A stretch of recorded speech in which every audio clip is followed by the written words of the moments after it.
Welcome to It's Your Community with Vanessa Denha, a public affairs presentation of News Talk 760 WJR. Good morning, everyone. Welcome to It's Your Community. I'm Vanessa Denha Garmo here with Epiphany Communications and Coaching. And often, pretty much the whole premise of the show is connecting, communicating, and collaborating with the community. And so we brought two guests on here on It's Your Community to talk about how they collaborate with each other. Gerry Brisson is with us, Gleaners President and CEO, and Ryan Hertz, Lighthouse CEO. They're both with us here on It's Your Community. Thank you, gentlemen, for joining us this morning. It's great to be. Yep. You know what? It's so hard not to just talk over each other right at the beginning, but we're a couple excited guys, so we do it all the time. Thank you so much. Thanks, Ryan. You want to chime in, Ryan? Just happy to be here. Thanks for having us. Okay. So we'll try not to talk over each other, but it's okay. It happens. It's fun radio. So, this is very much about collaborating, communicating, connecting with us as others. And so I want each of you to give a brief background about your respective organization. So Gerry, why don't you tell us about Gleaners and its history first? Yeah, so Gleaners has been around since the late 70s. We were one of the first food banks in the country, and the first food bank in Michigan. Now, the just to put some context to that, our job is primarily to make sure that the people out there distributing food have the food they need. We source food, we source funds, and then we go get food, and then we run all the warehouse and logistics operations to bring that in, put it in inventory, give people food they can pick, and then get it out to people in the least expensive, most efficient way possible. But of course, we have nutrition education and other things that we do on top of that.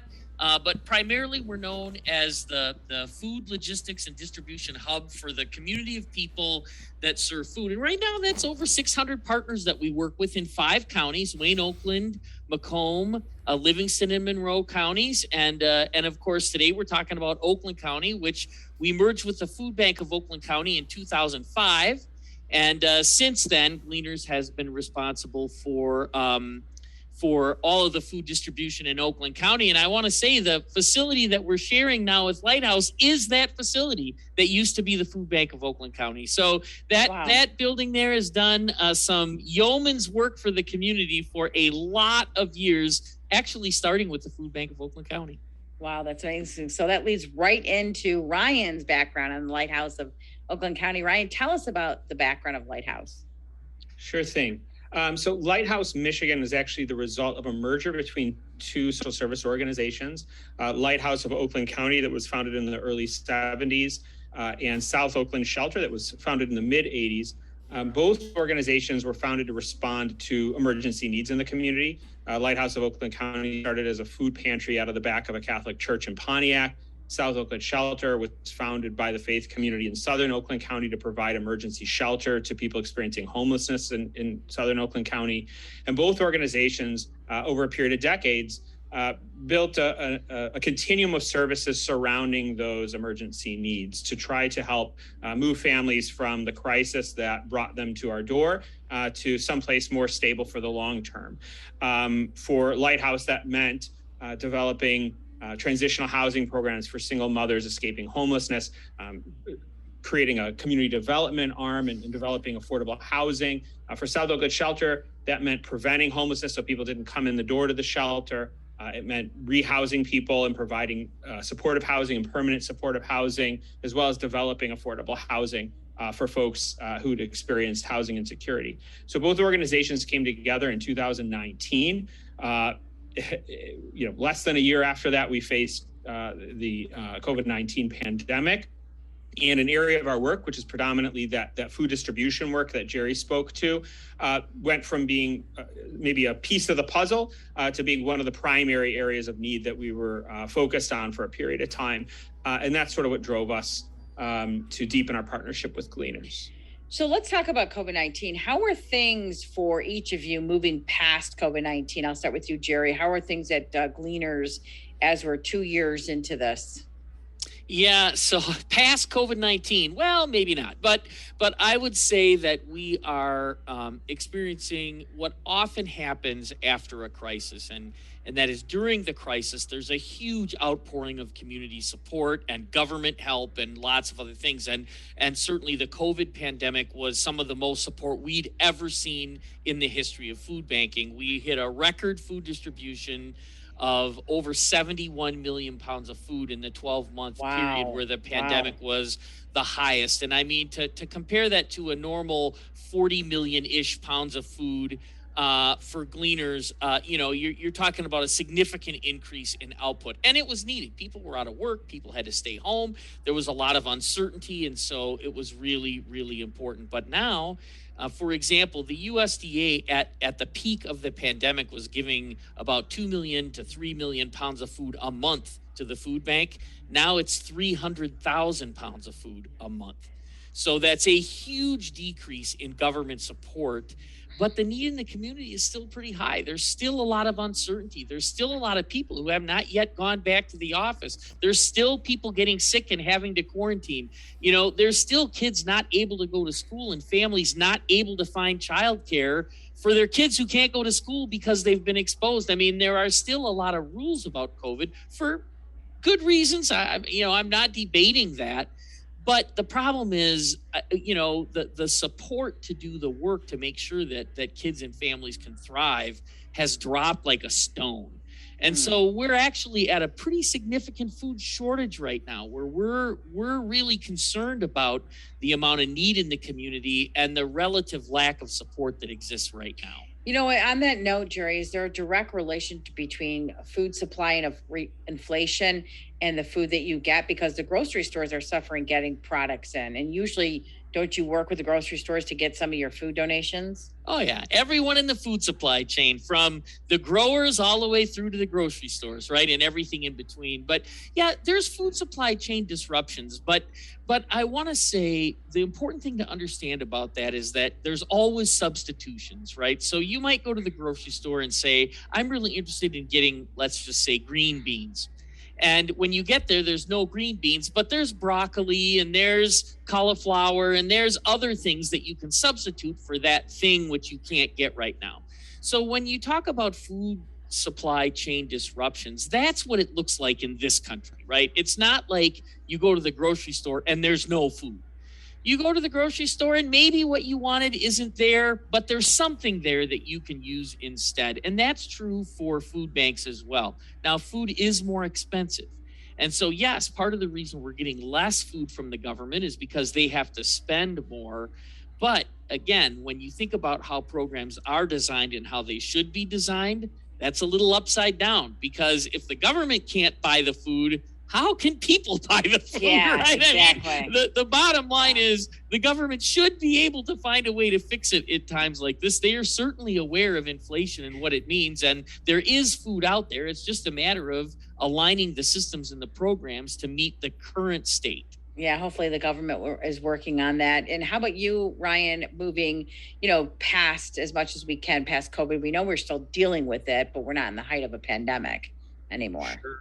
So I'll echo Gerry and say two things. One, in addition to the ongoing continued need, we weren't, as a community, I don't mean Lighthouse, we as a community weren't meeting the extent of need prior to COVID, right? Okay, so when COVID happened, to Gerry's point, we saw an influx of support like we've never seen before. Typically what happens is when there's the highest level of a need, there's also the least amount of supports to support that need, right? So when you see, economic challenges, donors are struggling, and so you see less, right? If food's more expensive and the government's providing less as a result of that, it's happening during a time where the people who need that assistance most need that assistance when food is most expensive to them. COVID was sort of an exception to that. I think that a lot of people who were home from work early on in the pandemic wanted to do something. They felt powerless and they wanted to do something. And we saw a big influx of volunteers, a big influx of people donating food, a big influx of contributions. And that has ebbed. And I think both on the private side and on the public side, and to Gerry's point, the need has not. The need hadn't prior to COVID as well. And we, Gleaners is a sort of specialist in the food area. We see Lighthouse as sort of generalists in the poverty area. So we also do eviction prevention work. We had significant amount of support over the last 2 years through a program called the COVID Emergency Rental Assistance Program to stop evictions. The portal for that closed at the end of June.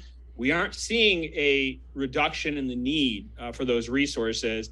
And unfortunately, in the food space, in the housing space, and all the basic needs spaces, I think all of the organizations like ours are going to be facing some significant challenges in the coming months. And so let's talk about collaboration, because when you do face challenges, often what helps offset that is collaborating with other people and other organizations. And we're big proponents here in It's Your Community on connecting, communicating, and collaborating with others in the community. And so let's talk about how the two of you are maximizing resources to maintain your services and working together. We'll start with you, Gerry.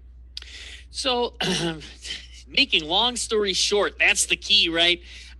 So Gleaners has been in our headquarters building since the very beginning. And when we got this building, it was designed to distribute about 2 million pounds of food. And then we had a couple additions which pushed it out so that we could distribute 25 million pounds of food.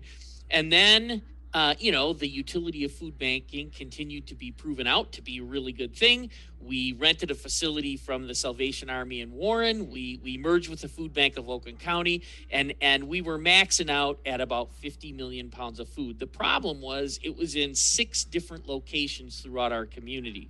So when you look at efficiency and costs and everything like that, we knew we were going to have to make some changes, and we were planning on doing that. Then the pandemic hit, and the need was for us to get over 70 million pounds of food out. Fortunately, we were able to find a facility in Western Wayne County in Taylor that was the Dairy Fresh headquarters that would fit the bill perfectly for Gleaners moving forward. And I mean, that's really a generational piece of work. So having that capacity, we could consolidate and become more efficient and still serve all of the partners that need us in the 5 counties that we serve. And so as we started down that process, we were also aware that Lighthouse was growing dramatically to meet lots of different needs. But one of the areas that we partnered with very closely was a senior program where they were distributing food to seniors directly in Oakland County, and we knew that they were looking for maybe some space. And as we were looking at our new situation and heard about their situation, we said, you know what, let's talk about some of the space we have in Oakland County. We needed it for a lot of years, but now our situation has changed, and we could probably figure out a way to continue to do partner distributions, but give them use of that space. And that was really fortuitous for the community. I mean, it works for Gleaners, but more importantly, it's using all of our resources to the best ends for the community. That's the goal. And what would you say to that at Lighthouse?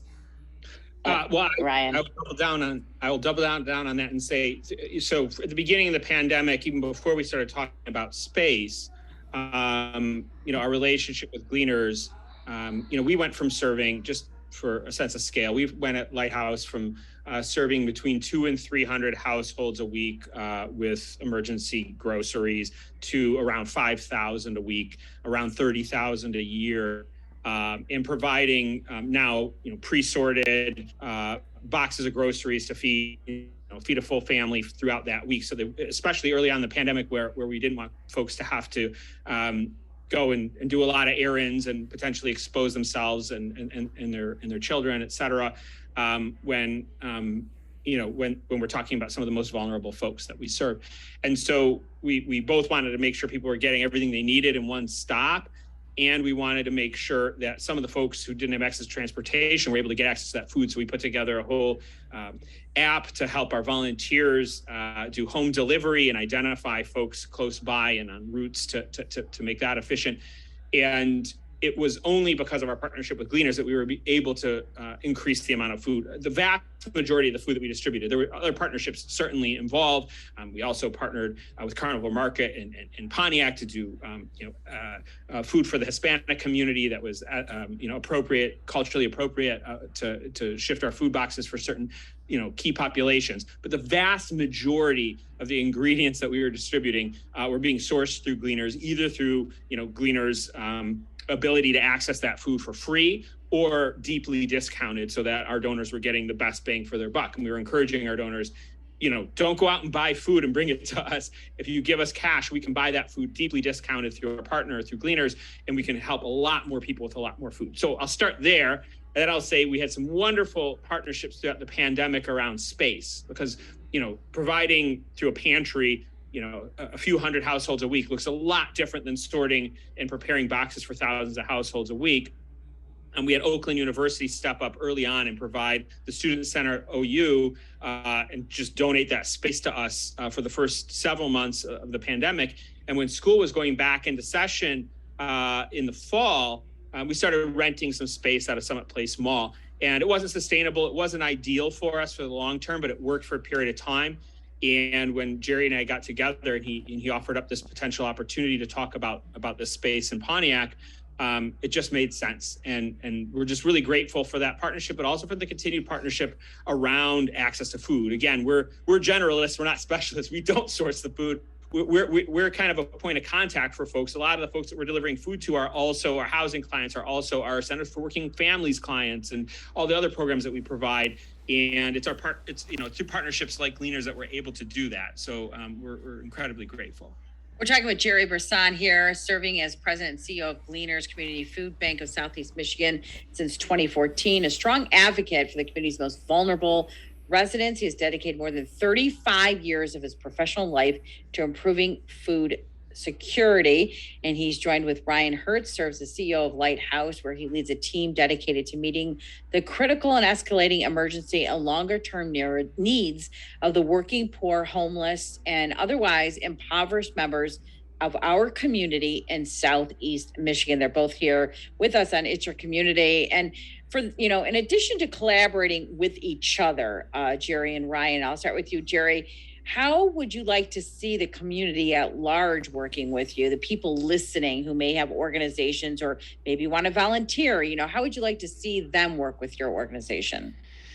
Well, of course, there's a lot of people working with us now. And so the first thing I always want to do is thank the volunteers and the donors and the so many people that support this work. And it means the world to us. We couldn't possibly get this all done if it weren't for that support. So I would say in Pontiac in particular, I think that these kinds of collaborations are a really, really good thing.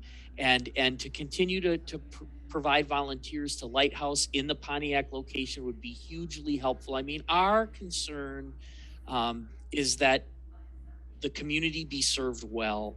And we are and I do want to give a real shout out to Ryan and his leadership team for the work that they did, not only during the pandemic, but as they've continued to make adjustments. We've been happy and delighted to work alongside of them to make sure the community is served better than it ever has been. And so what can people do? It's a really critical time right now. If you haven't given in a while, it's a good time to give. To either Lighthouse or Gleaners. You can Google either of us and find our websites, and that's a great way to do it. But I would just say continue to give. Right now, the community needs support, and it's not so much for the space and the logistics. It's really to meet the needs of the people out there who are seeking food help at a pretty high rate right now. Mm-hmm. How about you, Ryan? Similarly, we're always in need of volunteers. Of course, contributions help.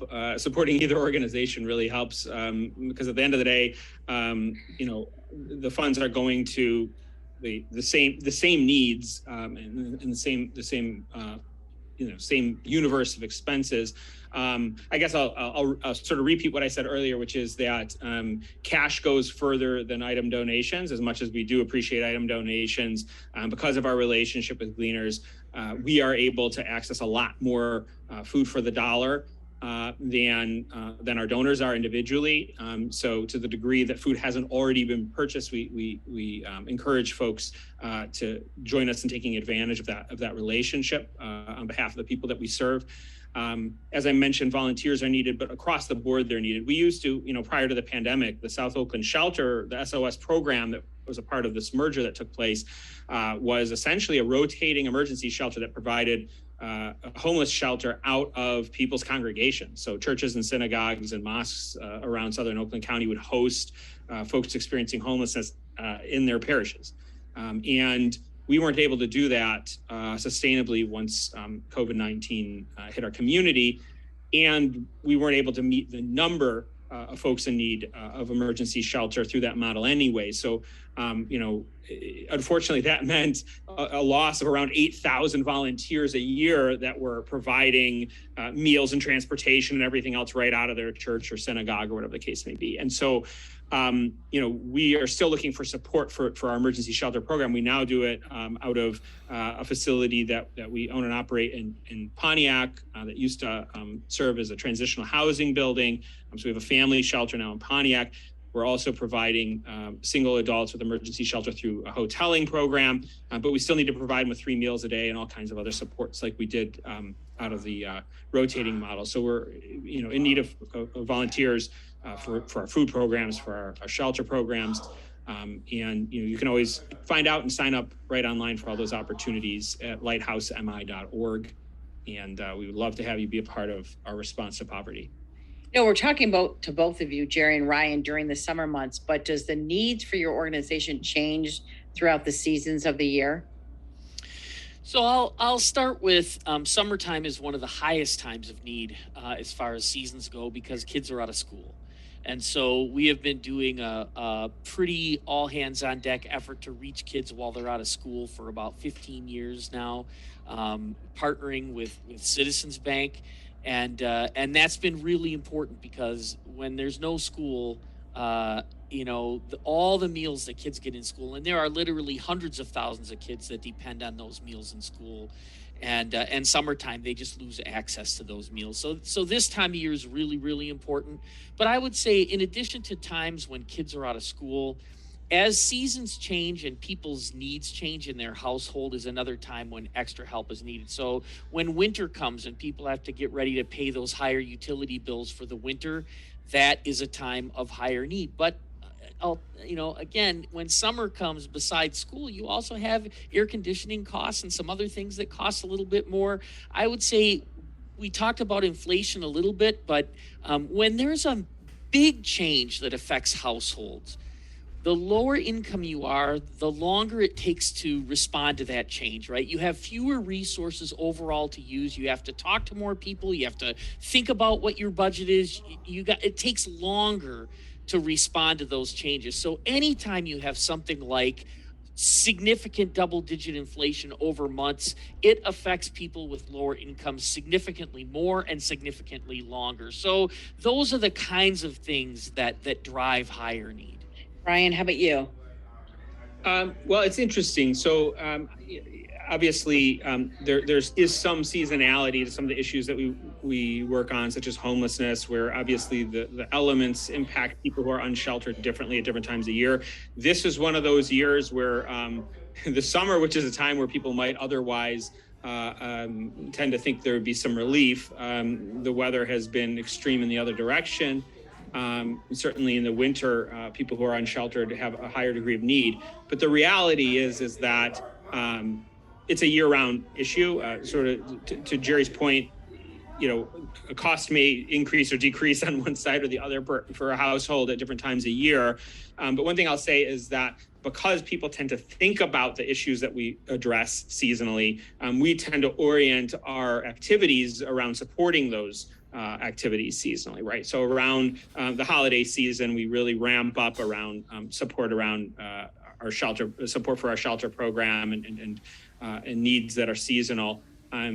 But those resources need to last us year round, if that makes sense. So, people need a place to live all the time and need to eat all the time. And so, yes, there's ebbs and flows of different costs and considerations that households experience, but the need persists, and we try to plan for that the best we can. So we have a couple minutes left with both of you gentlemen, Gerry Brisson from Gleaners and Ryan Hertz from Lighthouse. What else do you want to leave with our listeners here on It's Your Community before we let you go? I just want to say how grateful we are for the community support, but also how grateful Gleaners is for Lighthouse's support. They're a phenomenally well-run organization. We really appreciate their team.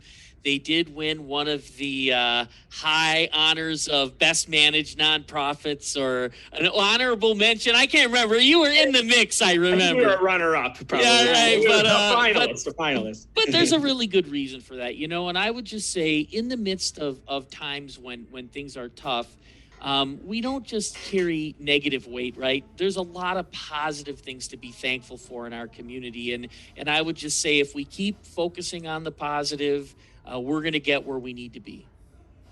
That's great. How about you, Ryan? Yeah, I'll just say, this has been not just for our organization. I just in our sector, I'm seeing this has been an extremely challenging time to be in the social service sector, period. And I'm just incredibly grateful for the level of dedication for leaders like Gerry and others that are hanging in there through some of the, from my perspective, by far the most complex and challenging period to be in this space. And also at a time where the work that we do is needed more than it ever has been. I'm moved by it because I face those challenges, whether it be resource challenges, as we've spoken about on this call, challenges that our clients face at an increasing pace, challenges in the workforce in the nonprofit sector or more broadly, and how that impacts our ability to deliver on the needs that we all face.